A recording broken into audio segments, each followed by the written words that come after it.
Shalom, selamat pagi Bapak dan Ibu yang Tuhan Yesus kasihi. Selamat berjumpa kembali di ibadah online ini dengan suasana sedikit berbeda. Kenapa sedikit berbeda? Karena hari ini kita merayakan kebangkitan Tuhan kita, Yesus Kristus. Kebangkitan Tuhan Yesus adalah bukti bahwa Dia telah mengalahkan maut. Dan Dia adalah Allah yang hidup. Oleh sebab itu, sebagai wujud rasa syukur dan bahagia, marilah kita memuliakan Tuhan yang bangkit dengan menyanyikan lagu di buku PPUL nomor 366, bait 1 sampai dengan bait 3. Yerusalem bersoraklah.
Kita berdoa. Bapa Surgawi, terima kasih untuk segala berkat dan karunia yang telah Kau berikan kepada kami. Syukur kami jika pada hari ini Engkau masih berkenan memberikan tubuh yang sehat untuk dapat mengikuti ibadah ini dalam rangka memperingati hari kebangkitan-Mu. Bapa, kami mohon kasih karunia-Mu supaya hadir di tengah-tengah kami. Berkatilah kami ya Bapa, sehingga nanti kami boleh mengerti dan memahami firman-Mu. Kami serahkan ibadah ini ke dalam tangan dan kuasa Tuhan Yesus, disertai oleh Roh Kudus yang menolong dan memimpin kami. Amin. Bapa dan Ibu, hidup yang kita jalani tidak selamanya suka. Ada kalanya masalah datang, silih berganti. Kita tidak tahu apa yang akan terjadi di depan kita. Oleh sebab itu, bagaimana kita dapat menjalani kehidupan ini? Jawabannya, nanti dengarkan firman Tuhan dengan tema kita hari ini adalah berjalan bersama Tuhan yang hidup. Mari Bapak Ibu, kita menyanyi lagu di buku PPUL nomor 131. Hidup, hidup, hidup selamanya. Setelah pujian ini kita akan mendengarkan pembacaan puisi dari Ibu Yulanika.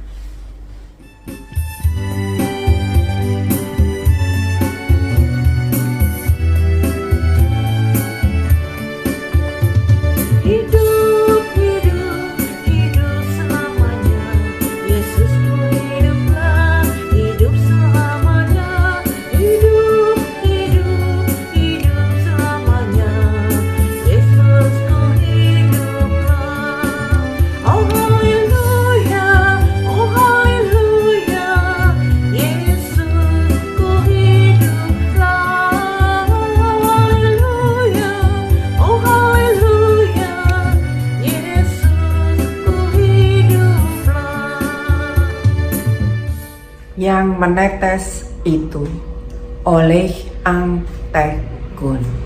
Yang menetes itu merah kental dikandung perih dari atas palang salib. Untuk siapakah? Dan itu dicucurkan dengan erang perih, berajutkan penyerahan pada tiap tetesnya. Ia pun bercerita tentang perjalanan panjang dari takhta Kemilau hingga tempat terlaknat. Ia pun bertutur tentang penerimaan dan penolakan, tangan-tangan yang membuka dan tangan-tangan yang menutup. Ia pun berkisah tentang dosa insan dan kuasa kasih untuk menebusnya. Aku pun lalu tertikam oleh karena ucapan lembut, tangan kasih yang terulur untuk memelukku. Dan dalam tiap tetes itu kulihat wajahku jelas, menjadi manusia yang terbeli lunas. Bapak dan Ibu, kita akan masuk di dalam penyampaian firman Tuhan yang akan disampaikan oleh Bapak Pendeta Gatot Pujo Tamtama. Sebelum kita mendengarkan firman Tuhan, saya mengajak Bapak Ibu menyanyikan lagu di buku PPUL nomor 240, bait 1 dan bait 2, Menyenangkanmu.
Saudara-saudara yang dikasihi oleh Tuhan, dimanapun saudara sekalian saat ini berada, selamat Paskah.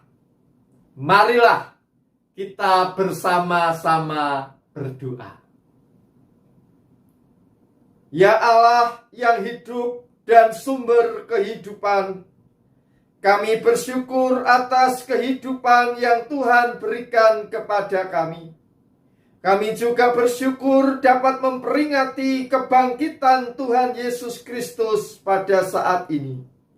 Kami pun bersyukur atas sapaan-Mu kepada kami melalui pemberitaan firman. Ya Roh Kudus, tolonglah kami agar kami dapat mengerti firman Tuhan. Tolonglah kami, agar kami setia menjadi pelaku-pelaku firman. Kami berdoa di dalam nama Tuhan Yesus Kristus. Amin. Pembacaan Alkitab diambil dari Injil Lukas, pasal 24, ayat 13 sampai dengan 31. Pada hari itu juga 2 orang dari murid-murid Yesus pergi ke sebuah kampung bernama Emmaus yang terletak kira-kira 7 mil jauhnya dari Yerusalem. Dan mereka bercakap-cakap tentang segala sesuatu yang telah terjadi. Ketika mereka sedang bercakap-cakap dan bertukar pikiran, datanglah Yesus sendiri mendekati mereka, lalu berjalan bersama-sama dengan mereka. Tetapi ada sesuatu yang menghalangi mata mereka, sehingga mereka tidak dapat mengenal Dia. Yesus berkata kepada mereka, "Apakah yang kamu percakapkan sementara kamu berjalan?"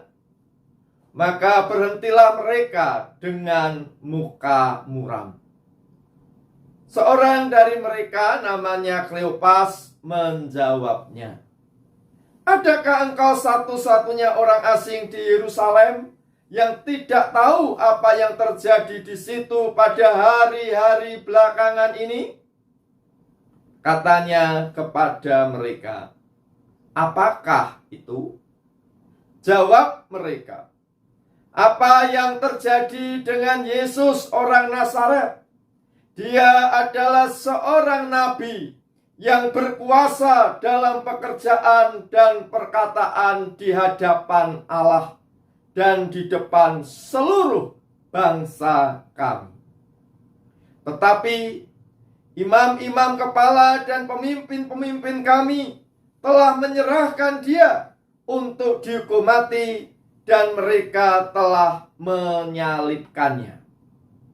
Padahal kami dahulu mengharapkan bahwa Dialah yang datang untuk membebaskan bangsa Israel.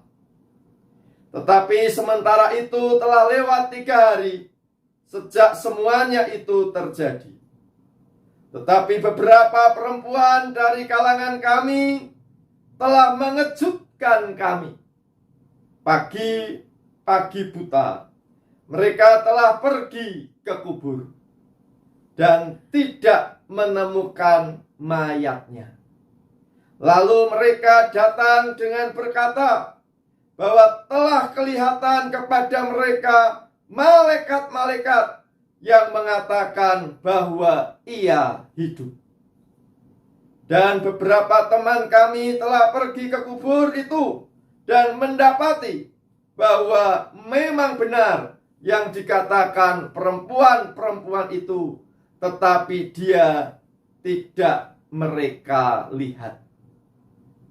Lalu Ia berkata kepada mereka, "Hai kamu orang bodoh, betapa lambannya hatimu, sehingga kamu tidak percaya segala sesuatu yang telah dikatakan para nabi.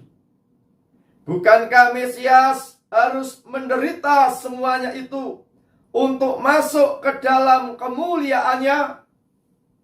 Lalu Ia menjelaskan kepada mereka apa yang tertulis tentang Dia dalam seluruh kitab suci, mulai dari kitab-kitab Musa dan segala kitab nabi-nabi. Mereka mendekati kampung yang mereka tuju. Lalu Ia berbuat seolah-olah hendak meneruskan perjalanannya. Tetapi mereka sangat mendesaknya, katanya, "Tinggallah bersama-sama dengan kami, sebab hari telah menjelang malam dan matahari hampir terbenam." Lalu masuklah Ia untuk tinggal bersama-sama dengan mereka. Waktu Ia duduk makan dengan mereka, Ia mengambil roti, mengucap berkat, lalu memecah-mecahkannya dan memberikannya kepada mereka. Ketika itu terbukalah mata mereka, dan mereka pun mengenal Dia, tetapi Ia lenyap dari tengah-tengah mereka. Demikianlah Injil Tuhan bagi kita sekalian.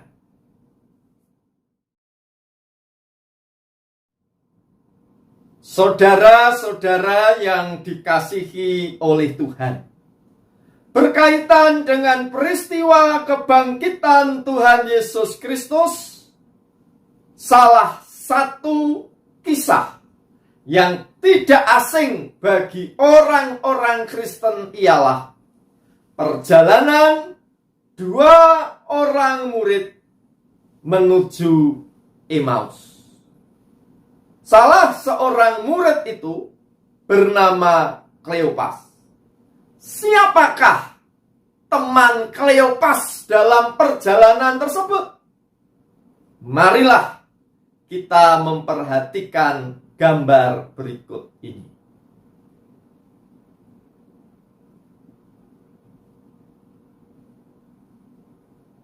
Saudara-saudara, ada yang berpendapat bahwa teman Kleopas dalam perjalanan tersebut ialah seorang laki-laki.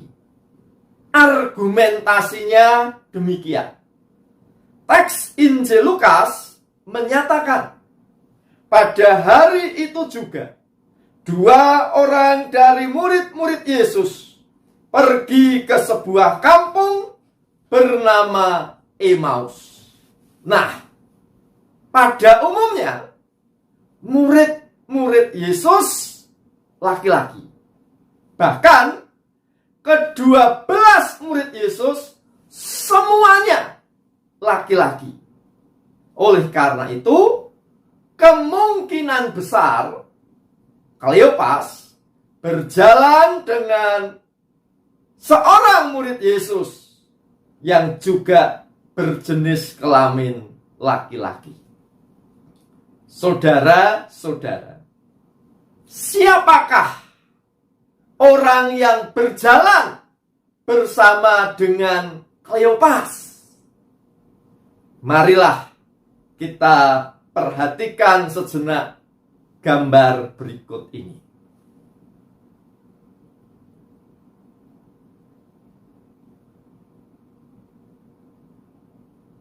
Saudara-saudara, ada yang berpendapat bahwa teman Kleopas dalam perjalanan tersebut ialah perempuan, yaitu istri Kleopas. Argumentasinya demikian. Injil Yohanes pasal 19 ayat 25 menyatakan, dan dekat salib Yesus berdiri ibunya dan saudara ibunya, Maria, istri Klopas, dan Maria Magdalena. Klopas sama dengan Kleopas. Jadi, Kleopas dan istrinya pergi ke Yerusalem. Mereka menyaksikan Yesus yang disalibkan. Ketika Kleopas mengadakan perjalanan dari Yerusalem ke Emmaus, ia berjalan bersama dengan istrinya. Kleopas tidak meninggalkan istrinya sendirian di Yerusalem. Saudara-saudara, siapakah teman Kleopas dalam perjalanan tersebut? Teman Kleopas itu kemungkinan laki-laki, kemungkinan perempuan. Oleh karena itu, marilah kita masing-masing menempatkan diri sebagai teman Kleopas dalam perjalanan tersebut. Saudara-saudara, dalam perjalanan kehidupan ini sangat mungkin terjadi kenyataan tidak sesuai dengan harapan. Bahkan kenyataan bertolak belakang dengan yang diharapkan. Respons manusiawi atas kenyataan yang tidak sesuai dengan harapan yaitu sedih, kecewa, menangis, bermuka muram. Itulah yang dialami oleh Kleopas dan temannya. Mereka mengharapkan bahwa Yesus membebaskan bangsa Israel. Mereka mengharapkan Yesus menjadi Mesias politis, membebaskan bangsa Israel dari penjajahan Romawi dan membawa kejayaan bagi Israel. Yesus bagi mereka adalah nabi yang berkuasa dalam pekerjaan dan perkataan di hadapan Allah dan di depan seluruh bangsa Israel. Namun kenyataannya, imam-imam kepala dan pemimpin-pemimpin Israel saat itu telah menangkap, mengadili, dan menyalibkan Yesus yang semula diharapkan menjadi Mesias, justru mati disalibkan. Salib menegaskan bahwa orang tersebut, pribadi tersebut terkutuk. Itu menurut pemahaman bangsa Yahudi. Yesus yang diharapkan menjadi Mesias justru mati disalibkan. Dan setelah lewat 3 hari, sejak semuanya itu terjadi, perempuan-perempuan dari kalangan para murid pergi ke kubur pada pagi buta. Mereka tidak menemukan mayat Yesus.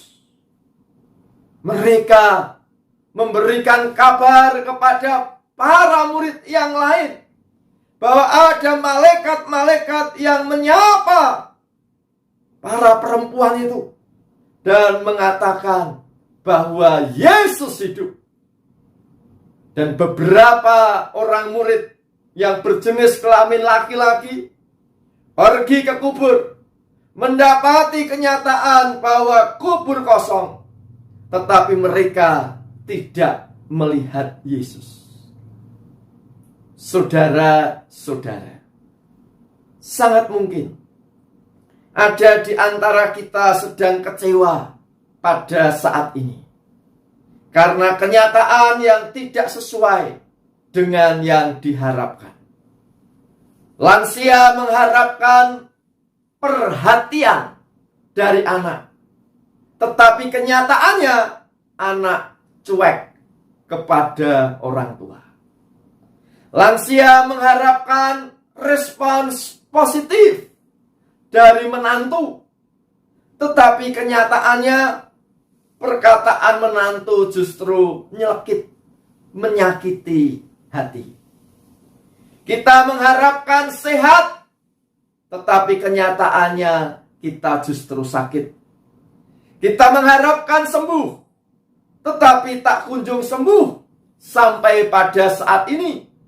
Padahal teratur minum obat sesuai petunjuk dan teratur menjalani terapi.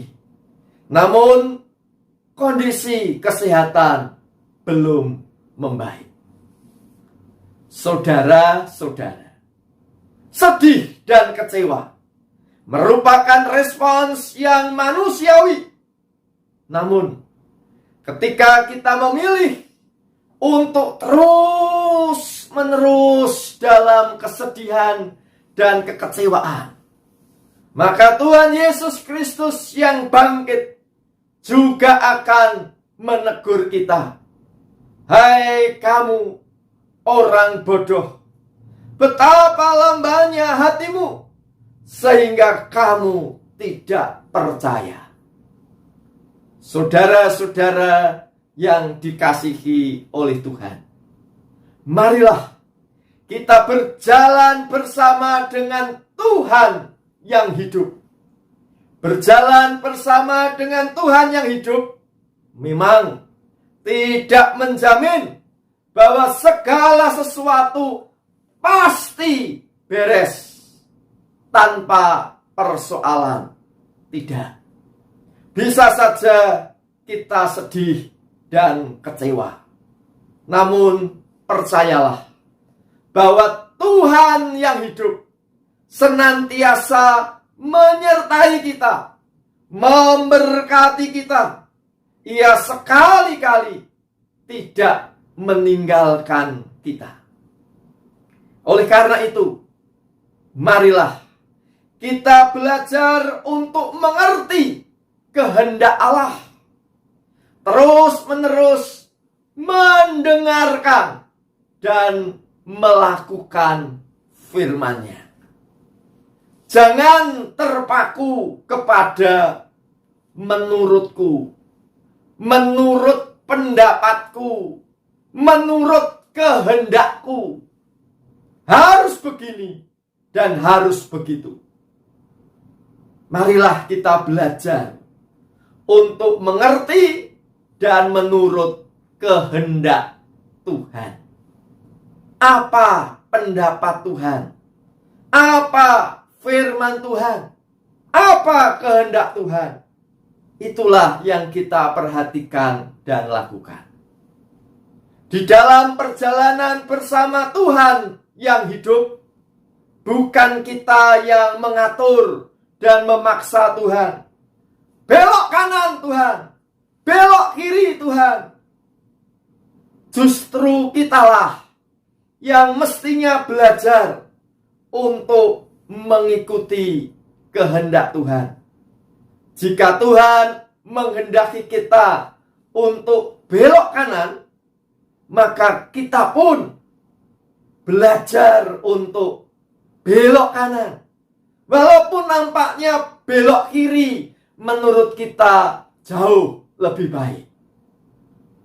Saudara-saudara, berjalan seorang diri membuat kita cepat merasa letih, capek, dan mau berhenti saja. Dikit-dikit mengeluh, wis tak mati wae. Sudahlah, aku mau mati saja. Namun di dalam perjalanan bersama Tuhan yang hidup, kita mendapatkan semangat baru. Tetap bersemangat untuk belajar mengikuti perkembangan zaman. Tetap bersemangat untuk mendoakan sesama. Tetap bersemangat untuk berkarya. Tetap bersemangat untuk berbuat baik. Mengapa? Karena Tuhan yang menyertai kita adalah Tuhan Yesus Kristus yang hidup, yang bangkit dari kematian. Amin.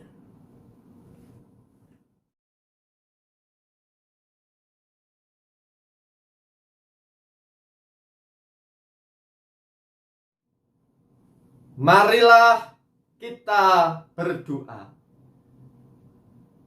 Bapa kami yang di surga, di dalam peringatan kebangkitan Tuhan Yesus Kristus sebagai penduduk bumi ini, kami berdoa bagi seluruh upaya dalam mengatasi pandemi dan dalam mewujudkan perdamaian dunia. Kami percaya Tuhan menyertai kami.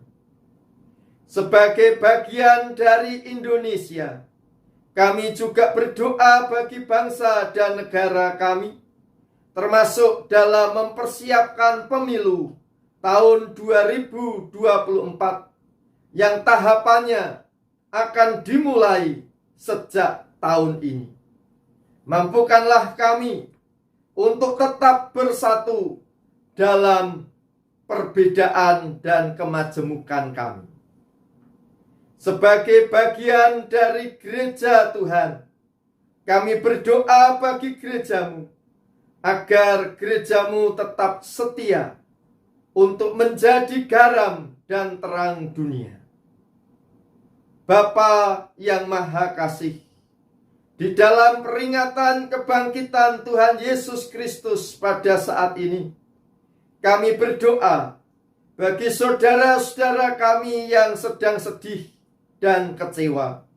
Kami percaya Tuhan sekali-kali tidak pernah meninggalkan mereka. Kami juga berdoa bagi saudara-saudara kami yang sedang sakit maupun dalam pemulihan kesehatan. Kami percaya Tuhan memberi yang terbaik kepada mereka. Bagi yang sedang berseteru, kami percaya Tuhan menolong mereka untuk berdamai.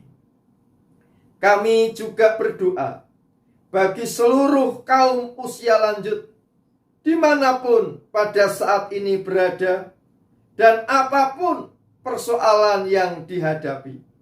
Mampukanlah kami semua untuk tetap setia menjalani kehidupan ini bersama dengan Tuhan Yesus yang hidup. Kami berdoa dan berserah di dalam nama Tuhan Yesus Kristus. Amin. Terima kasih Bapak Pendeta Gatot Pujo Tamtama yang telah menyampaikan firman kepada kita semua. Kiranya firman yang telah kami dengar dapat memotivasi kami untuk terus melangkah, menghasilkan buah, karena kita mempunyai Allah yang hidup dalam hidup kita. Bapak dan Ibu, mari kita mendengarkan kesaksian pujian dari Ibu Katrin.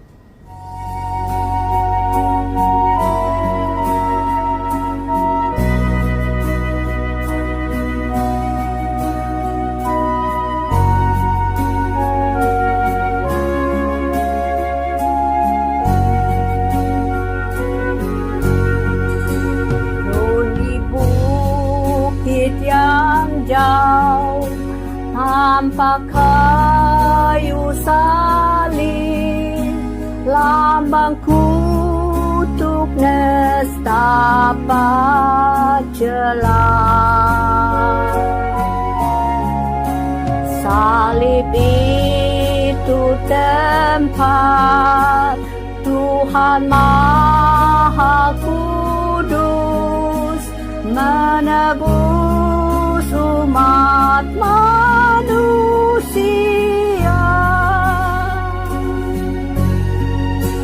Salib itu ku junjung penuh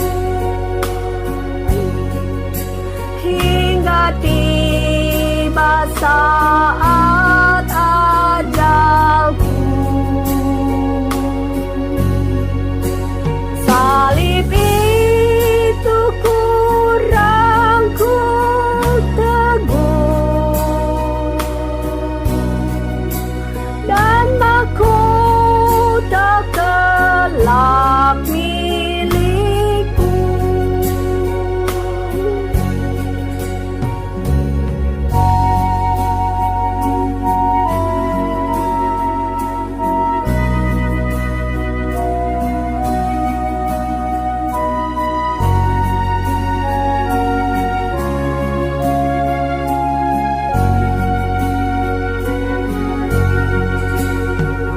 Setia tetap ikut jalan salib, meski diriku pun dicela.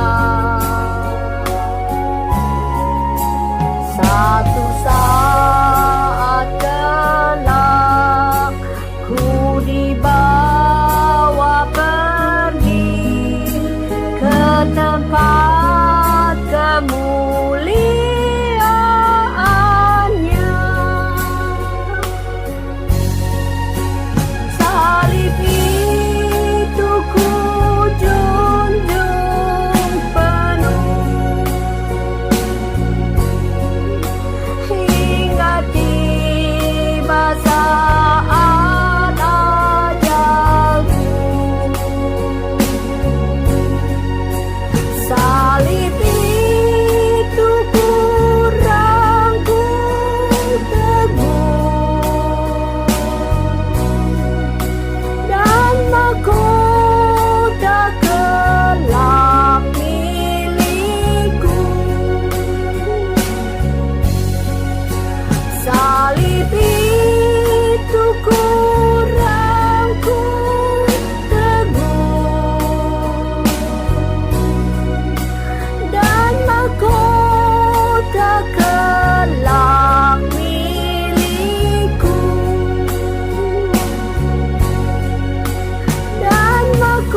saatnya kita akan memberikan persembahan kepada Tuhan.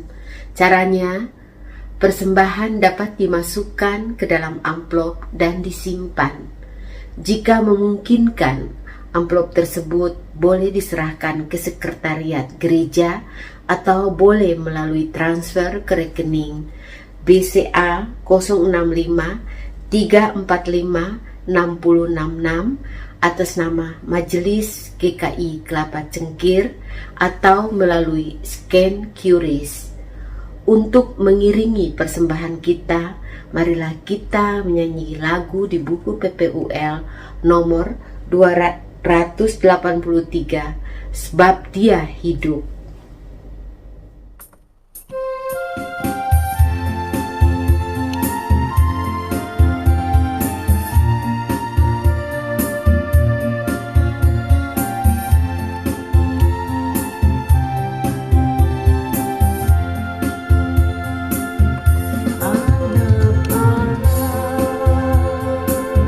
Yesus namanya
Saya undang Bapak dan Ibu berdiri, kita akan menaikkan doa persembahan. Mari kita berdoa. Tuhan Yesus yang di sorga, terima kasih untuk kasih anugerah yang telah kami terima. Sebagai rasa syukur, kami telah memberikan persembahan. Kiranya persembahan yang kami berikan dapat menjadi persembahan yang harum bagi hormat dan kemuliaan nama-Mu. Kami berdoa di dalam nama Tuhan Yesus. Amin. Bapa dan Ibu, sebelum kita akhiri ibadah kita, saya atas nama pengurus Komisi Usia Lanjut mengucapkan Selamat Paskah. Semoga cinta kasih Tuhan Yesus memampukan kita untuk berjalan bersama Dia.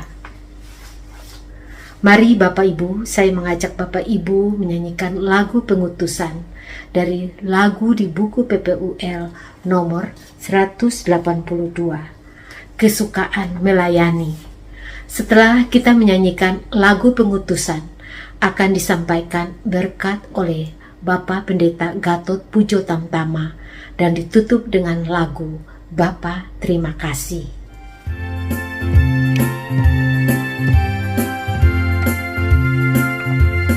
Apa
Yesus Kristus bangkit. Jadilah saksi Kristus dengan menjalani kehidupan ini bersama dengan Tuhan Yesus Kristus yang hidup, dan terimalah berkat Tuhan. Allah, sumber damai sejahtera, yang oleh darah perjanjian yang kekal telah membawa kembali dari antara orang mati Gembala Agung segala domba, yaitu Tuhan Yesus Kristus, kiranya memperlengkapi engkau dengan segala yang baik untuk melakukan kehendaknya dan mengerjakan di dalam engkau apa yang berkenan kepadanya oleh Yesus Kristus. Bagi dialah kemuliaan sampai selama-lamanya. Amin.